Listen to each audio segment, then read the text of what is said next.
Hello प्यारे बच्चों, good morning. कैसे हैं आप लोग? आई होप बहुत अच्छे होंगे और अच्छे से स्टडी चल रही होगी आप लोगों की। हिस्ट्री में आप विजयनगर साम्राज्य पढ़ रहे थे, जिसमें आपने विदेशी यात्रियों को और जितने भी महत्वपूर्ण राजा हैं उनके शासनकाल को देखा था और उन्होंने जो भी महत्वपूर्ण कार्य किए थे वो सारी चीजें मैंने आप लोगों के साथ डिस्कस करी थी। तो आई होप आपको क्लास समझ में आया होगा और अगर आपने नहीं देखा है तो उसको देखिए और उसके बाद इस क्लास को देखिएगा, क्योंकि आज जो बचे हुए पॉइंट्स हैं विजयनगर साम्राज्य के हम उसे डिस्कस करने वाले हैं। तो जो भी एग्जाम में अभी तक आए हैं यानी कि संभावना है उसे आप लोगों को देखना है। तो चलिए बच्चों देखते हैं बचे हुए पॉइंट्स में क्या क्या है। तो इसमें आप देखेंगे राजनीतिक व्यवस्था, यानी कि राजनीतिक व्यवस्था कैसी थी। तो आपको पता है कि कोई भी साम्राज्य हो, राजनीतिक व्यवस्था में जो सर्वोच्च स्थान होता है वो राजा का होता है, यानी कि सबसे ऊंचा पद जो होगा या जो सबसे बड़ा अधिकारी होगा, जो सबसे बड़ा न्यायाधीश होगा वो राजा होगा। अंतिम निर्णय जो होता है वो राजा का होता है और उसी के अंडर में सारे लोग काम करते हैं। ऐसी ही व्यवस्था विजयनगर साम्राज्य में भी है। यहाँ पे जो राजा है ये सर्वोच्च है और सारे निर्णय वही लेता है। उसके सलाह के लिए या उसके अंडर में मंत्री परिषद है, जो लोग राजा को अलग अलग क्षेत्र में कार्य करने के लिए सलाह मशवरा भी करते हैं, जिसे मानने के लिए राजा बिल्कुल भी बाध्य नहीं होता, यानी कि राजा अपनी मर्जी से निर्णय करता है और बाकी लोग उसको जो है फैसले लेने में मदद करते हैं या परामर्श करते हैं। इसके अलावा जो विजयनगर साम्राज्य है ये भी सप्तांग सिद्धांत पर आधारित है। आपने सप्तांग सिद्धांत मौर्य साम्राज्य में पढ़ा था, जहाँ पे सप्तांग सिद्धांत जो है कौटिल्य के द्वारा प्रतिपादित किया गया सिद्धांत है, जिसमें राजा को सर्वोच्च स्थान दिया गया है और राजा के 7 अंगों को ही सप्तांग कहा गया है और वो 7 अंग काफी महत्वपूर्ण थे। कुछ इसी तरह की संरचना जो है वो विजयनगर साम्राज्य की भी है राजनीतिक व्यवस्था में। तो देख लेते हैं क्या है इसमें। राजा सर्वोच्च अधिकारी था। राजा को परामर्श देने के लिए मंत्री परिषद होता था। मंत्री परिषद के अतिरिक्त एक राज्य परिषद भी होता था। इसके सदस्य महत्वपूर्ण नायक और प्रांतपति होते थे, यानी कि जो राज्य परिषद है उसके जो महत्वपूर्ण अधिकारी हैं ये प्रांतपति हैं और नायक हैं, यानी कि एक जो है परिषद जो राजा का है और दूसरा जो परिषद है ये राज्य परिषद है, यानी कि और छोटे स्तर का परिषद है और उसके जो महत्वपूर्ण अधिकारी है वो नायक है और प्रांतपति हैं, यानी कि प्रांतों के देखभाल करने वाले। राज्य परिषद के अतिरिक्त एक केंद्रीय सचिवालय भी होता था, जिसमें रायसम जिसको सचिव कहा जाता था, कार्यक्रम लेखपाल कहा जाता था, यानी कि जो आपका केंद्रीय सचिवालय है यहाँ पर लेखपाल है और सचिव है, जिनको उस समय कार्यक्रम और रायसेन कहा जाता था। इंपॉर्टेंट है बच्चों, ये वर्ड आपको पता होना चाहिए, एग्जाम में पूछ सकता है कि कार्यक्रम किस अधिकारी को कहा जाता था विजयनगर साम्राज्य में, तो लेखपाल को कहा जाता था। इसके नाम देखेंगे जैसे अधिकारी होते थे। रायसम अधिकारी राजा के मौखिक आदेशों को जो है लेखबद्ध करता था या अवलिखित करता था, यानी कि जो रायसम है ये क्या करेंगे, राजा जो भी मौखिक आदेश देंगे उनके द्वारा जो भी ओरली बातें की जाएंगी उसे नोट करने का काम करेंगे और नोट करने के बाद उसको संग्रहित रूप से रखेंगे। ये काम किसका है, रायसम का है और ये विजयनगर साम्राज्य में एक लेखा काम करने वाले अधिकारी हैं। इसके अलावा आप देखेंगे कि राज्य व्यवस्था सप्तांग विचारधारा पर आधारित था। साम्राज्य के प्रमुख भाग थे, एक था प्रांत। ये सीक्वेंस याद रखेंगे बच्चों, ये एग्जाम में आता है कि विजयनगर साम्राज्य का जो साम्राज्य था उसका विभाजन कैसे हुआ था। तो यहाँ पे देखिए प्रांत को मंडल कहा जाता था या मंडलम भी कहीं कहीं आता है। दूसरा है जिला, जिसको उस समय वलनाड कहा जाता था। तीसरा है तहसील, इसको स्थल कहा जाता था उस समय। ये सीक्वेंस इस बार पीजीटी के एग्जाम में आया था, तो वहाँ पे सीक्वेंस बनाना था, प्रांत, जिला, तहसील, इसी को दिया था वहाँ पे मंडलम, वलनाडु, स्थल और बेलग्राम और ये ऑप्शन है और इसको क्रम में करना था, पीजीटी के एग्जाम में आया था। तो आपको ये ध्यान रखना है कि तहसील को भी स्थल कहा जाता था और 50 गांव के समूह को मेलग्राम कहा जाता था विजयनगर साम्राज्य में और गांव को उर कहा जाता था विजयनगर साम्राज्य में। तो ये वर्ड्स और इनका सीक्वेंस आप लोग याद रखिए, बहुत ही इंपॉर्टेंट है। आगे है बच्चों नायनकार व्यवस्था। ये एग्जाम में आता है कि नायनकार व्यवस्था किससे संबंधित था और आयनगार व्यवस्था किससे संबंधित था, या नायनकार व्यवस्था और आयनगार व्यवस्था जो है ये किस साम्राज्य से संबंधित शब्द हैं। तो ये दोनों आप लोगों को पता होना चाहिए कि नायनकार व्यवस्था क्या है। विजयनगर साम्राज्य की विशिष्ट व्यवस्था थी ये। साम्राज्य की समस्त भूमि 3 भागों में विभाजित थी, यानी यानी कि जो नायंकार व्यवस्था है ये भूमि के प्रबंधन से है। अगर एग्जाम में आ जाए कभी कि नायंकार व्यवस्था किससे संबंधित था, तो भूमि के प्रबंधन से संबंधित था। नायंकार व्यवस्था के अंतर्गत भूमि को 3 भागों में बांटा गया था। देख लेते हैं वो कौन कौन से हैं। तो पहला है भंडारवाद भूमि। भंडारवाद भूमि राजकीय भूमि, ऐसा भूमि जो राजा के अधीन हो और जिस पर राजा के द्वारा कार्य करवाया जाए और जिसका जो इनकम है वो राजा को मिले। लेकिन जो राजकीय भूमि होती है मोस्टली ये कम होती है, तो ये जो भंडारवाद भूमि है ये कम है क्योंकि ये राजकीय भूमि है। दूसरा जो भूमि है वो है अमरम भूमि। ये कैसा भूमि है, सैनिक सेवा के बदले और अमर नायकों को या पलायगारों को दिया जाने वाला भूमि। एग्जाम में आता है कि अमर नायकों को या पलायगारों को दी गई भूमि को क्या कहा जाता था विजयनगर साम्राज्य में, तो वहाँ पे ऐसी भूमियों को अमरम कहा जाता था क्योंकि ये भूमियां अमर नायकों को दिया जाता था। और जो अमर नायक है यानी कि ये सेना से संबंधित है, सैनिक विभाग से है। इंपॉर्टेंट है बच्चों, जो है पलायगारों और अमर नायकों को ये भूमियां दी जाती थी, अमरम भूमियां। ये भूमियां अधिक थी यानी इनकी जो संख्या थी, इनकी जो क्वांटिटी थी वो ज्यादा थी। साम्राज्य का 4 में से लगभग 3 हिस्सा अमरम भूमि था और जो ज्यादातर अमर नायकों या पलायगारों को उनके वेतन के बदले दिया जाता था कि वहां से वो अपना राजस्व वसूल कर सके। यह वंशानुगत नहीं होता था, यानी कि ये जिन भी अधिकारियों को दिया जाता था ये वंशानुगत नहीं होता था। मान लीजिए किसी अधिकारी को दिया गया है तो वो उससे जो भी राजस्व प्राप्त होगा उसका उपयोग करेंगे, उसे वेतन के रूप में अर्जित करेंगे। लेकिन उनके हटने के बाद जब उनके स्थान पे कोई और व्यक्ति आएगा तो वो भूमियां उनको आवंटित की जाएंगी। यानी कि ये वंशानुगत नहीं है, बल्कि लोगों को जो है जब भी वो आते हैं काम करने के लिए जो भी आता है उसे दिया जाता है। ये वंश परंपरा पर आधारित नहीं है। और आपको पता है जब भी कोई चीज वंश परंपरा पर आधारित नहीं होता तो वहाँ भ्रष्टाचार होने के कम चांसेस होते हैं, यानी कि पारदर्शिता पाई जाती है क्योंकि हमेशा योग्य व्यक्ति को वो स्थान मिलता है और योग्यता का जो एक क्रम है ये बना रहता है।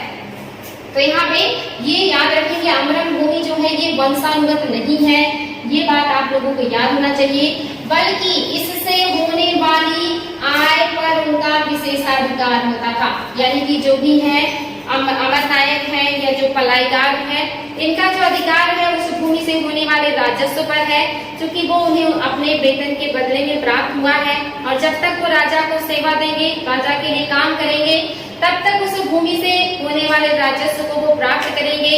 लेकिन जैसे ही उन्हें उस सेवा से मुक्त किया जाएगा वो जो भूमि है वो दूसरे अधिकारियों को हस्तांतरित कर दिया जाता था। इम्पोर्टेंट है बच्चों, अमरम भूमि याद रखेंगे। इसके बाद जो भूमि है इसे जो है मन्या भूमि कहा जाता है, ये तीसरे प्रकार का है।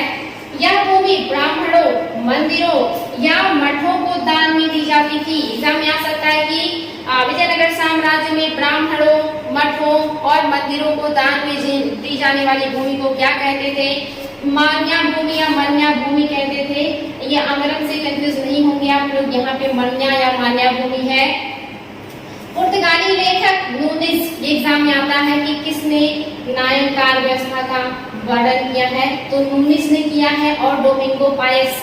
याद रखेंगे दोनों पुर्तगाली यात्री हैं। अभी जो भी पीजीटी का पेपर हुआ उसमें आया था कि कौन से इससे यात्री हैं जो पुर्तगाली नहीं है, तो ऑप्शन में नूनिस भी था, डोमिंगो पायस भी था, बारबोसा भी था और निकोलो कोंटी था। तो निकोलो कोंटी इटली के हैं, मैंने इसके पहले की क्लास में आपको बताया था, यानी कि वहाँ पे ऑप्शन नंबर निकोलो कोंटी सही था। बाकी तीनों लोग जो थे वो पुर्तगाली यात्री थे। तो ऐसे भी एग्जाम में क्वेश्चन बनते हैं, तो यहाँ पे पूरा कोशिश कर रहे हैं बच्चों कैसा भी एग्जाम में क्वेश्चन बने आप लोग उसको सही करें। तो यहाँ पे ये दोनों क्या है, पुर्तगाली यात्री है, एक का नाम नूनिस है, दूसरे का नाम डोमिंगो पायस है। इन दोनों ने नायंगार या नायंकार व्यवस्था का अध्ययन किया है, इन दोनों ने इसका वर्णन किया है, वेरी वेरी इंपॉर्टेंट है। और इन्होंने बताते हुए कहा है कि क्या कहा है, नायक वस्तुतः बड़े बड़े सामंत होते थे, यानी कि जो भी नायक होते थे बड़े बड़े सामंत होते थे। जैसे आप उत्तर भारत में जब पढ़ते हैं वहाँ पे क्या देखते हैं, जमींदार होते थे, इसके अलावा आप देखे थे जागीरदार होते थे, नवाब होते थे। इनके पास बड़ी बड़ी लैंड का हिस्सा होता था जो राजा के द्वारा उन्हें दिया जाता था और उन्हें अधिकार होता था कि वो सेना की टुकड़ी रखेंगे, जब भी राजा को जरूरत होगी तो वो सैनिक टुकड़ी को राजा को प्रोवाइड करेंगे। और उस लैंड से जो भी राजस्व प्राप्त होगा उससे वो अपना खर्चा चलाएंगे और अपने सैनिकों का भी खर्चा देखेंगे। तो इस तरह की व्यवस्था जमींदारी या जागीरदारी ये सब उत्तर भारत में थी। और इसी से मिलती जुलती जो व्यवस्था है ये नायककार व्यवस्था है जो दक्षिण भारत में है। और यहाँ पर जो अमर नायक है ये जो है उत्तर भारत के जमींदार या जागीरदार जैसे ही लोग हैं जिनके पास बड़े लैंड का हिस्सा होता है और जब तक वो जीवित रहते हैं उससे होने वाली आमदनी का उपभोग करते हैं। और इस बात का उल्लेख किसने किया है? नूनेज और डोमिंगो पायस ने किया है। और ये कहाँ के आदमी है? ये पुर्तगाली है जो विजयनगर साम्राज्य में आए हैं। बहुत इंपॉर्टेंट है बच्चों, ध्यान देंगे इसको। ये एक वर्ड इंपॉर्टेंट है। ये बड़े बड़े सामंत होते थे। पूछ सकता है एग्जाम में कि नायक कौन होते थे? तो नायक बड़े बड़े सामंत होते थे। इस व्यवस्था के तहत अमर नायक उस सैन्य अधिकारी को कहा जाता था जिसके अधीन निश्चित संख्या में सैन्य टुकड़ियां रहती थी। सेम वही चीजें हैं जो जमींदार और जागीरदारों के साथ होता था। उन्हें बड़ा लैंड का टुकड़ा दिया जाता था, उससे होने वाले राजस्व से वो अपना खर्चा चलाते थे, साथ ही एक सैनिक टुकड़ी रखते थे उसका भी खर्चा चलाते थे। और जब भी जरूरत पड़ती थी तो वो राजा को अपने सैनिकों को देते थे या उन्हीं के नेतृत्व में जो सैनिक है वो भूमि क्षेत्र में मतलब जो युद्ध भूमि है वहां पे युद्ध करते थे। कभी कभी ये लोग राजा के साथ गद्दारी कर जाते थे, यानी कि वो जाते तो थे लेकिन अपने सैनिकों को कहते थे कि युद्ध नहीं करना है। यानी कि जो सैनिक होते थे वो उन्हीं की बात मानते थे क्योंकि उनके जो मालिक हैं वो इसी तरह के जमींदार और जागीरदार हुआ करते थे। और जब राजा मजबूत होता था तो ये सारे लोग राजा के हाँ में हाँ मिलाते थे और उनके इशारे पे काम करते थे। और जैसे ही राजा कमजोर होता था ये लोग अपना झंडा बुलंद कर देते थे, यानी कि विद्रोह करके अपने आप को स्वतंत्र करने का प्रयास करते थे।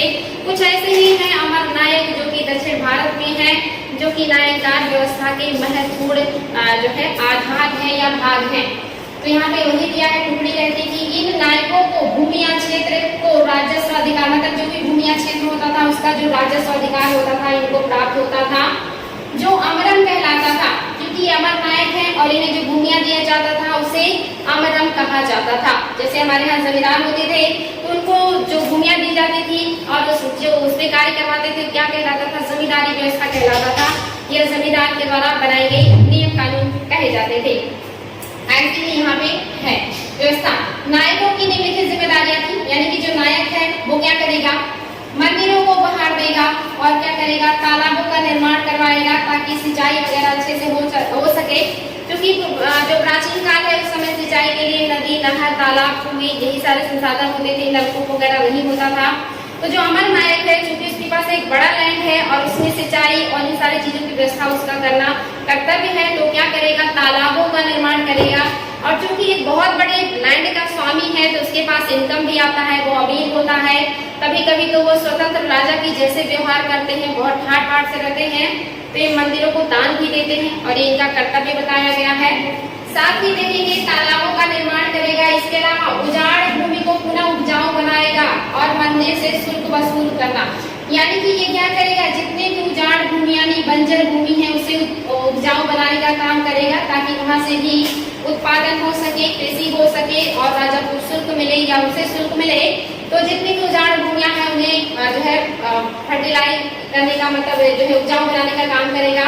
साथ ही ये मंदिरों से शुल्क भी वसूल करता है, यानी कि एक तरफ ये दान भी देता है, उपहार भी देता है और कभी कभी जब मंदिर को ज्यादा इनकम होने लगता है तो उससे ये टैक्स भी वसूल करता है। ये सारे काम जो है ये अमर नायकों को है। आई होप आपको समझ में आ गया होगा। नायककार व्यवस्था ये किससे संबंधित है? भूमि की व्यवस्था से संबंधित है, जिसके तहत भूमि को 3 भागों में बांटा गया है, जिसमें सबसे कम जो है वो राजा की भूमि है और सबसे ज्यादा जो है वो अमर नायकों की भूमि है। और जो अमर नायक है वो सबसे ज्यादा महत्वपूर्ण रोल में है नायककार व्यवस्था में। नेक्स्ट जो है बच्चों वो आपका आयनकार व्यवस्था है। ये व्यवस्था ग्रामीण प्रशासन से जुड़ा है। एग्जाम में आता है कि नायककार व्यवस्था किससे संबंधित है? भूमि प्रबंधन से। आयनकार व्यवस्था किससे संबंधित है? ग्रामीण प्रशासन से। ये वर्ड तो बिल्कुल याद होना चाहिए, नेट में भी आए हुए क्वेश्चन है।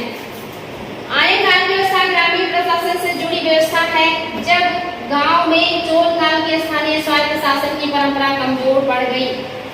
इसके पहले आपने देखा था ग्रामीण जो स्थानीय प्रशासन है इससे जुड़े हुए सबसे बेहतर कार्य करने वाले जो थे वो चोल थे।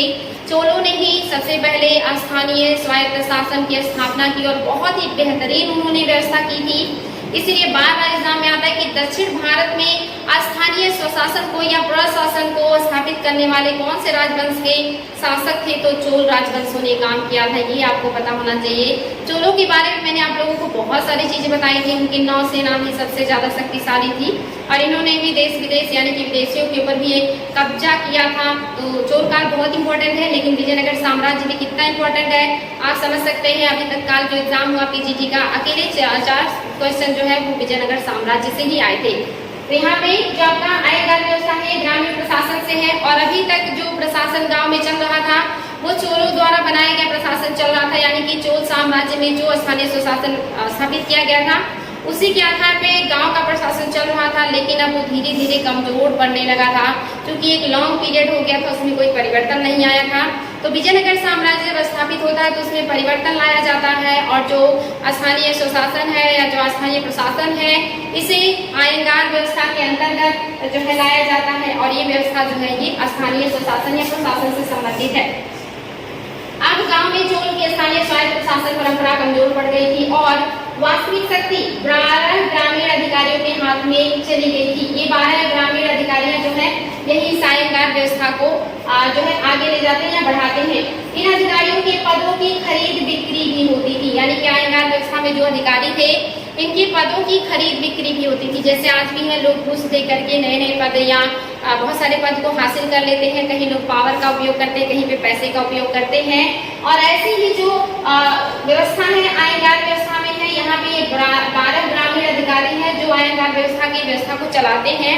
इनके जो पद है ये वंशानुगत है, इसीलिए इसे लोग खरीद भी लेते हैं, यानी कि यहाँ पे खरीद फरोख्त होता है। तो एक तरीके से यहाँ पे पारदर्शिता नहीं है इस व्यवस्था में। तो यहाँ पे आप देख रहे हैं इनका पद जो है ये वंशानुगत होता था। इन अधिकारियों में निम्नलिखित प्रमुख थे, जिसमें आपका है सनेतेओवा। इनमें से कुछ महत्वपूर्ण अधिकारी यहाँ पे है। पहला है सनेतेओवा, ये क्या करेगा, गांव का हिसाब रखने वाला, यानी कि गांव का हिसाब रखेगा कि क्या है यहाँ का इनकम, किस तरह का व्यय होता है। और इसके बाद क्या है, बलपूर्वक परिश्रम का कार्य करवाने वाला अधीक्षक कहलाता था, यानी कि अगर कोई अधिकारी गांव वालों से बलपूर्वक कार्य करवा रहा है तो वो अधीक्षक कहलाता था। राजा महानायकाचार्य नामक अधिकारी के माध्यम से गांव के अधिकारियों से संपर्क बनाए रखता था, यानी कि जो राजा है वो ग्रामीण स्तर के जो अधिकारी हैं उनसे संपर्क बनाने के लिए किसकी मदद लेता था, तो इस अधिकारी का नाम था महानायकाचार्य। इंपॉर्टेंट है बच्चों। और यह व्यवस्था ब्रिटिश काल तक चलती थी, यानी कि पहले तो चोलों ने स्थानीय प्रशासन के लिए नियम कानून और व्यवस्था बनाई। उसके बाद एक लॉन्ग टाइम के बाद चूंकि जो चोल है वो एंशियन काल के हैं और जो आपका विजयनगर साम्राज्य ये मेडुअल काल का है। एक लंबे टाइम पीरियड के बाद फिर से जब जो है स्थानीय प्रशासन में विकृति आई तो चोल साम्राज्य के शासकों ने यहाँ पे आयंगार व्यवस्था के तहत स्थानीय स्वशासन में बदलाव लाया और बाद में चल करके जो ये आयंगार व्यवस्था है ये चलती रही अंग्रेजों के शासन काल तक, यानी कि आधुनिक काल तक। और आधुनिक काल में जब अंग्रेज आते हैं तो इसमें फिर से परिवर्तन लाएंगे और आप देखेंगे आधुनिक काल में स्थानीय स्वशासन का जनक लॉर्ड रिपन को कहा जाता है। उन्होंने ही स्थानीय प्रशासन को बहुत बेहतरीन तरीके से स्थापित किया था। तो ये भी याद रखेंगे बच्चों, ये 3 बार स्थानीय प्रशासन में बदलाव हुआ है, एक बार चोल काल में और एक बार जो है विजयनगर साम्राज्य में और एक बार अंग्रेजों के शासन काल में। 3 बार इन लोगों ने बेहतर कार्य किया है स्थानीय प्रशासन के क्षेत्र में। आगे बच्चों भू राजस्व प्रबंधन कैसा है वहाँ का। भू राजस्व नगद और अनाज दोनों के रूप में वसूल किया जाता था। कोई बाध्यकारी नहीं था कि कोई नगद दे या अनाज के रूप में दे, जैसे वो चाहे, जैसे उसकी सहूलियत हो वो टैक्स जमा कर सकता था। आगे है नगद राजस्व को सिद्धदाय कहा जाता था। एग्जाम में आ सकता है कि विजयनगर साम्राज्य में नगद राजस्व को क्या कहा जाता था, सिद्धदाय कहा जाता था। भू राजस्व से संबंधित विभाग क्या कहलाते थे, 98 क्या है, ये भू राजस्व से संबंधित विभाग है जो लोगों से अनाज को या नगद के रूप में चाहे अनाज के रूप में टैक्स को वसूल करेगा, वो 98 है। इसके अलावा और भू राजस्व को शिष्ट कहा जाता था, यानी कि भू राजस्व को शिष्ट कहा जाता था और ये नगद और जो है अनाज के रूप में दिया जाता था। अगर कोई से नगद पे करता था तो उसे सिद्धदाय कहा जाता था। इसकी देखभाल कौन करता था, उस विभाग का नाम 98 था। ये है जो है विजयनगर साम्राज्य की व्यवस्था। इसके अलावा आर्थिक व्यवस्था कैसी है यहाँ की? विजयनगर साम्राज्य में कृषि उन्नत अवस्था में थी। अब पता चल रहा है स्थानीय प्रशासन इतना बेहतर है तो कृषि उन्नत अवस्था में होनी ही चाहिए। कृषि के विकास के लिए मंदिर, मठ और निजी लोग भी प्रयास करते थे, यानी कि जो भी भूमियां मंदिरों को मिलती थी वो भी कृषि कार्य करवाते थे, जो मठों को दिया जाता था वो भी कृषि कार्य करवाते थे, और जो निजी लोग थे वो भी कृषि कार्य करवाते थे। तो ये सारे लोग मिल करके कृषि को डेवलप करने का प्रयास कर रहे थे और कृषि कार्य करवा रहे थे। जो इम्पोर्टेंट है वो ये भी आगे है। जो है यहाँ पे विदेशी व्यापार कैसा था? तो विदेशी व्यापार उन्नत अवस्था में था, जिसकी जानकारी अमुक्त माल्य मैंने आपको बताया था। ये तमिल में लिखा हुआ ग्रंथ है जिसको लिखा है कृष्णदेव राय ने, और इसका मतलब होता है मोतियों की माला। इसमें भी व्यापार का या उन्नत व्यापार का वर्णन मिलता है। साथ ही डोमिंगो पायस जो कि पुर्तगाली है और नूनेस ये भी पुर्तगाली है, इन्होंने भी यहाँ के व्यापार का बहुत ही बढ़िया वर्णन किया और कहा कि व्यापार उन्नत अवस्था में थी। इसमें अश्व व्यापार का रोचक वर्णन मिलता है, यानी कि इन सब में अश्व व्यापार यानी कि जो आपका घोड़ा होता है इसके व्यापार का बहुत ही रोचक या कहिए विस्तृत विवरण मिलता है, क्योंकि हमारे यहाँ घोड़े जो है ये बड़े पैमाने पर विदेशों से आयात किए जाते थे। साथ ही भारतीय समुद्री व्यापार पर सौदागरों का पूर्ण नियंत्रण था, यानी कि मुस्लिम सौदागरों का पूर्ण नियंत्रण था समुद्री व्यापार पर। याद रखेंगे बच्चों, मुस्लिम सौदागरों का पूर्ण नियंत्रण था। और जो है मालाबार तट पर सबसे जो महत्वपूर्ण बंदरगाह था उस समय वो कालीकट था। कालीकट काफी फेमस है, यहीं पर आप देखेंगे कि ये सबसे पहले जो विदेशी आए थे यूरोपीय यानी कि वास्को डी गामा यहीं पे उतरे थे जब उन्होंने स्वागत किया था। ये जो बंदरगाह है ये मिडवल काल में भी है और काफी फेमस है। ये जो है अब्दुल रज्जाक, इन्होंने क्या कहा कि मलक्का के साथ काली मिर्च का व्यापार होता है, भारत का अच्छा व्यापार है काली मिर्च का। और काली मिर्च को यूरोप में जो है यमन प्रिय भी कहा जाता था, ये भी याद रखेंगे। हमारे यहाँ मसाले बहुत होते थे और उसी के लालच में जो विदेशी हैं वो भारत की तरफ आए थे। तो यहाँ पे आप देखेंगे कि हमारा जो मलाया के साथ अच्छा व्यापार था काली मिर्च का। साथ ही जो है इतालवी यात्री, इनका नाम बार्थेमा है, याद रखिए। पूछ सकता है कि बार्थेमा कहाँ के थे? इतालवी यात्री थे। जो है ये 1505 में आए थे इंडिया में, 1505 ईस्वी में आए थे। इनके अनुसार विजयनगर साम्राज्य से सूती वस्त्र और रेशमी वस्त्र विभिन्न देशों को भेजे जाते थे। ये जो बार्थेमा है जो कि इटली के यात्री हैं, इन्होंने कहा है कि भारत से सूती और रेशमी वस्त्र का निर्यात किया जाता था बड़े पैमाने में। याद रखेंगे बच्चों, ये 1505 में आए हुए हैं। कभी कभी इन यात्रियों का क्रम भी पूछ लेता है कि बताएं कि कौन पहले आए उसके बाद और उसके बाद, तो ऑप्शन में निकटवर्ती ही दे देते हैं। तो आपको ध्यान रखना होगा, मैंने बताया था कि 19 जो थे वो कृष्ण जो है देवराय सेकंड के शासनकाल में आए थे। कृष्ण देवराय के शासनकाल में कौन आया है? इस तरह से आपको अगर आपने देखा होगा तो शासनकाल के अकॉर्डिंग यात्रियों का क्रम भी आपको याद होना चाहिए, एग्जाम में आ सकता है। मुद्रा व्यवस्था कैसा है आपका? यहाँ पे सोने के सिक्के की ढलाई होती थी। सोने का सिक्का जो होता था उसे बराम कहा जाता था, और एक और भी सिक्का था जिसे पेरदम कहा जाता था। पेरदम जो है ये मिश्र धातु का है, यानी इसमें सोना और चांदी दोनों मिला करके बनाया गया है। और इसके अलावा आपका एक और भी है परतब। ये जो परतब सिक्का है ये भी सोने का है, और जो परतब है ये बराम का आधा होता है, यानी कि सबसे बड़ा जो सिक्का है ये बराम है और बराम का आधा जो है ये परतब है। इसके अलावा एक फनम सिक्का है, और फनम जो है ये बराम का आधा है, यानी कि जो आपका ये परतब का आधा है, यानी कि बराम का आधा जो है परतब है और परतब का आधा जो है ये फनम है। यानी कि ये इनकी जो मूल्य है, इनकी जो वैल्यू है ये हाफ हाफ होते जाएंगे, घटते जाएंगे।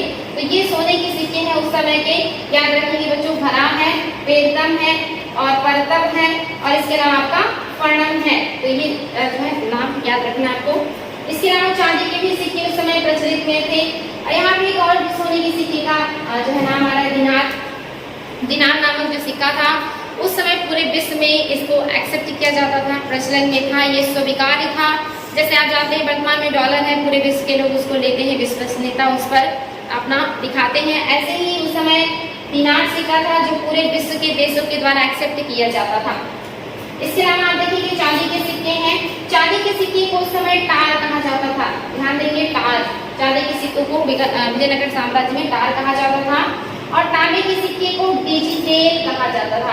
डिजिटेल वर्ड आया है तांबे के सिक्के के लिए एग्जाम में आ सकता है कि डिजिटल किस धातु का सिक्का था, तो ये तांबे का सिक्का था, ध्यान देंगे इसको। समाज कैसा है दक्षिण भारत का, तो दक्षिण भारत का जो समाज है ये लगभग 3 भागों में बटा है। दक्षिण भारत के जो ब्राह्मण है ये धर्मनिरपेक्ष भूमिका में है, यानी कि दक्षिण भारत के जो ब्राह्मण है ये धर्मनिरपेक्ष तरह का है, यानी कि ये नहीं कहते कि जो समाज है ये 4 वर्णों में बटेगा और जो ब्राह्मण है वो सिर्फ अध्ययन करेंगे, अध्ययन कराएंगे, दान देंगे, दान लेंगे। ये कहते हैं कि ब्राह्मण कोई भी काम कर सकता है जिसमें उसको सहूलियत हो, जो इसको पसंद हो।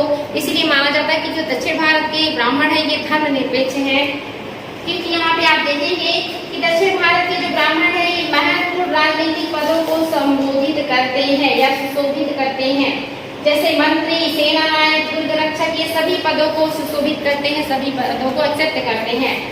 ब्राह्मणों को किसी भी अपराध में मृत्यु दंड नहीं दिया जाता था, यानी कि विजयनगर साम्राज्य में अगर ब्राह्मण किसी तरह का अपराध करते, चाहे कोई भी अपराध हो, कितना भी जघन्य हो, तो उसे मृत्यु दंड नहीं दिया जाता था। इसके अलावा कुछ और भी पॉइंट है जो देख लेते हैं। निचले सामाजिक समूह में दोहरा विभाजन था, जो निचला सामाजिक समूह था वो दोहरे विभाजन में था, 2 तरह का विभाजन था। बहुत इंपॉर्टेंट है, ध्यान देंगे। ये दाएं हाथ और बाएं हाथ में विभाजित था, यानी कि दोहरा विभाजन में 2 भागों में विभाजित है, एक दायां हाथ और दूसरा बायां हाथ। इंपॉर्टेंट है, दाएं हाथ से जुड़ी हुई जातियां वैष्णव होती थी, यानी कि जो दाएं हाथ की जातियां होती थी वो वैष्णव होती थी। आपको वैष्णव धर्म और शैव धर्म का जो विकास है दक्षिण भारत में हुआ था। जो वैष्णव थे वो अलवार कहलाए थे, जो शैव थे वो नैनार कहलाए थे। तो यहाँ पे जो निम्न जाति के लोग हैं वो 2 भागों में बटे हैं, एक तो वैष्णव जाति वाले और दूसरे शैव जाति वाले। जो वैष्णव हैं वो दाहिनी तरफ हैं और जो शैव हैं वो बाईं तरफ है। जो वैष्णव हैं ये कृषि कार्य करते हैं, कृषि से उत्पादन करते हैं और उसी के उत्पाद का व्यापार और शिल्प भी करते हैं। और जो बाएं साइड वाले हैं, यानी कि जो शैव धर्म को मानने वाले हैं, ये गैर कृषि कार्य करते हैं, यानी कि ये गैर कृषि उत्पादन करते हैं, गैर कृषि से होने वाले चीजों का व्यापार और शिल्प करते हैं। ये अंतर है दाएं हाथ और बाएं हाथ वालों में। तो इम्पोर्टेंट है बच्चों, ध्यान देंगे, दाएं तरफ जो है वो वैष्णव धर्म को मानते हैं और वो कृषि कार्य करते हैं, कृषि से जुड़े हुए जितने भी शिल्प है, व्यापार है, वो सारे करेंगे। और जो बाएं हाथ वाले हैं ये शैव धर्म को मानने वाले हैं, ये गैर कृषि कार्य करेंगे, गैर कृषि कार्यों से उत्पादित वस्तुओं का आयात निर्यात व्यापार या शिल्प करेंगे। ये अंतर है दाएं हाथ और बाएं हाथ वालों में, तो ये ध्यान देंगे आप लोग। इस काल में उत्तर भारत से बहुत सारे लोग दक्षिण भारत में आकर बस गए थे, उन्हें बड़वा कहा जाता था। एग्जाम में आया है कि बड़वा किसे कहा जाता था, तो बड़वा जो लोग दक्षिण भारत में जाकर के उत्तर भारत से बस गए थे उन्हें वहां पर बड़वा कहा जाता था। ये चीज ध्यान रखेंगे। स्त्रियों की स्थिति कैसी थी विजयनगर साम्राज्य, आप देखेंगे कहीं स्त्रियों की स्थिति अच्छी दिखती है और कहीं नहीं। जैसे जो बड़े बड़े घरों की स्त्रियां हैं वो भविष्यवक्ता भी है, वो विद्वान भी है, वो पढ़ लिख भी सकती है, वो लेखक का काम कर सकती है, वो चित्रकारी भी कर सकती है, वो डांस भी कर सकती है, वो संगीत भी सीख सकती है, वो मल्ल युद्ध भी कर सकती है, उन्हें सारे अधिकार हैं। लेकिन वही जो निम्न वर्ग की स्त्रियां हैं वहाँ पे बाल विवाह का प्रचलन है, सती प्रथा का प्रचलन है, वहाँ पर जो है बुराइयां हैं, बहुत सारे ऐसी कुरीतियां हैं जो महिलाओं को मानना पड़ता है। तो स्थिति एक तरफ थोड़ी ठीक है और दूसरी तरफ नहीं है, मिला जुला करके बहुत अच्छी स्थिति नहीं है स्त्रियों की जो है विजयनगर साम्राज्य में, जैसी भी है मतलब बहुत अच्छी नहीं है, संतोषजनक स्थिति स्त्रियों की नहीं है। आगे है बच्चों स्थापत्य कला। स्थापत्य कला भी इम्पोर्टेंट है विजयनगर साम्राज्य का, क्योंकि यहाँ पे बहुत सारे मंदिर बनवाए गए हैं उस समय के राजाओं के द्वारा, जिसमें विठल स्वामी मंदिर, हजाराराम मंदिर, ये सारे मंदिर बहुत इम्पोर्टेंट है। तो यहाँ पे आप देखेंगे कि विजयनगर साम्राज्य में स्थापत्य कला जो इम्पोर्टेंट है, यहाँ की जो स्थापत्य कला है ये द्रविड़ शैली में बना हुआ है। द्रविड़ शैली क्या है बता चुके हैं आप लोगों को कि जो मंदिर निर्माण की शैली है 3 तरह की होती है। एक आपका नागर होता है जो नॉर्थ यानी कि उत्तर में प्रचलित था, दूसरा जो था वो बेसर था यानी कि बीच में प्रचलित था, विंध्य पर्वत से लेकर के कृष्णा नदी के बीच जो मंदिर शैली प्रचलित थी उसे नागर शैली कहा जाता था, और नर्मदा नदी से ऊपर हिमालय के पर्वत के बीच का जो क्षेत्र था यहाँ पे जो मंदिर शैली विकसित हुई थी इसे नागर शैली कहा जाता था। और यहाँ पे आप देखेंगे नीचे कृष्णा नदी से नीचे कन्याकुमारी तक का जो क्षेत्र है जहाँ पे मंदिर शैली जो विकसित हुआ है इसे द्रविड़ शैली कहा जाता था। इन तीनों में अंतर भी है, मैंने बताया था कि जो द्रविड़ शैली है ये आधार से लेकर के ऊंचाई तक अष्टकोणीय होता है, पिरामिड के आकार का होता है, इसमें गोपुरम होते हैं, इसमें मंडप होते हैं, इस तरह की संरचनाएं हैं। इसको मैं पहले की क्लास में पढ़ा चुकी हूँ। तो हमें यहाँ वही देख रहे हैं कि जो द्रविड़ शैली है इसी के आधार पर विजयनगर साम्राज्य का जो है स्थापत्य उसका निर्माण हुआ है। साथ ही आप देखेंगे यहाँ पे मंडप के अतिरिक्त कल्याण मंडप का भी प्रयोग किया गया है। कल्याण मीन्स होता है शादी, और ऐसे मंडप में जहाँ शादी हो, यानी कि यहाँ पे भगवान की जो भी देवी देवता होते थे मंदिर के, उनका विवाह किया जाता था कल्याण मंडप में। तो विजयनगर साम्राज्य के मंदिरों में मंडप के साथ साथ कल्याण मंडप भी बनाए जाते थे, जिसमें देवी देवताओं का विवाह करवाया जाता था या शादी कराई जाती थी। साथ ही यहाँ पे अलंकृत स्तंभों का प्रयोग हुआ है, यानी कि जितने स्तंभ हैं, पिलर्स हैं, जो खंभे हैं, वो बहुत ही अलंकृत है, विजयनगर साम्राज्य की इम्पोर्टेंट है। इसके अलावा आप देखेंगे कि एक ही चट्टान को काटकर स्तंभ और जानवरों की आकृतियां बनाई जाती थी, यानी कि यहाँ के ये जो स्थापत्य की विशेषता है कि एक ही पत्थर को काट करके उसी में जानवर भी बनाए जाते थे और स्तंभ भी बनाया जाता था, यानी कि एक स्तंभ युक्त या एक आसम स्तंभ युक्त इस तरह की चीजें यहाँ पे उपयोग में लाई गई है। और विजयनगर साम्राज्य के जो ध्वंसावशेष है ये ज्यादातर वर्तमान में आपको हम्पी में मिलेंगे। एग्जाम में आता है कि विजयनगर साम्राज्य का ध्वंसावशेष कहाँ पे प्राप्त होता है, तो हम्पी में प्राप्त होता है, जो कि मैसूर कर्नाटक में है। इंपॉर्टेंट है बच्चों, विजयनगर साम्राज्य की राजधानी भी रही है हम्पी कुछ दिनों तक, इसलिए और भी इम्पोर्टेंट है। आगे है कृष्णदेवराय ने हजारा एवं विठल स्वामी मंदिर का निर्माण करवाया। एग्जाम में आया हुआ है, हजारा एवं विठल स्वामी मंदिर का निर्माण किसने करवाया है? कृष्णदेवराय ने करवाया है। साथ ही विजयनगर की जो चित्रकला है ये लेपाक्षी चित्रकला के नाम से जानी जाती है, और इस कला में या चित्रकला में रामायण और महाभारत से ली गई कहानियों को चित्रित किया गया है। एग्जाम में आता है कि विजयनगर साम्राज्य की जो चित्रकला है उसका जो कथानक है वो किस पर आधारित है, तो ये रामायण और महाभारत के कहानियों से लिए गए चित्र हैं, जिनको इन पर उकेरा गया है। इम्पोर्टेंट है, ध्यान देंगे बच्चों। साथ ही जो है यहाँ पे जो हजारा राम मंदिर है इसको विरूपाक्ष द्वितीय ने बनाया है। एग्जाम में आ सकता है ये हजारा राम मंदिर किसने बनाया है? विरूपाक्ष द्वितीय ने बनाया है। इसके अलावा एकनाथ मंदिर भी है, इसके अलावा यहाँ पे बरदान मंदिर भी है और रंगनाथ मंदिर भी है। इसके अलावा बहुत सारे इंपॉर्टेंट मंदिर हैं, उसको भी आज हमने आगे पीछे जो भी क्लासेस है या शैली उसमें बताया है। लेकिन यहाँ पे जो सबसे इम्पोर्टेंट है ये है आपका हजारा मंदिर और विठल स्वामी का मंदिर, और साथ ही यहाँ की चित्रकला का थीम क्या है ये भी आपको याद रखना इम्पोर्टेंट है। तो ध्यान देंगे बच्चों कि हजारा राम मंदिर विरूपाक्ष द्वितीय ने बनाया है। चित्रकला जो है ये लेपाक्षी चित्रकला पर आधारित है, और यहाँ की जो मंदिर है इसमें स्तंभों की प्रधानता बहुत ज्यादा है। ये जो हजारा राम मंदिर है इसमें माना जाता है कि ये 1000 स्तंभों पर बना है, और जब भी यहाँ से हवा चलती है तो ये जो स्तंभ है इनसे जो हवा है ये टकरा करके एक अलग तरह का ध्वनि उत्पन्न करता है, इसकी वजह से इसे सिंगिंग जो है स्तंभ भी कहते हैं। तो इम्पोर्टेंट बच्चे एग्जाम में आता है कि कौन से मंदिर के स्तंभों से जो है संगीत का ध्वनि आता है, तो हजारा राम मंदिर। तो आई होप बच्चों आप लोगों को जो है समझ में आया होगा। तो आज के लिए इतना ही, फिर मिलते हैं नए क्लास में नेक्स्ट डे।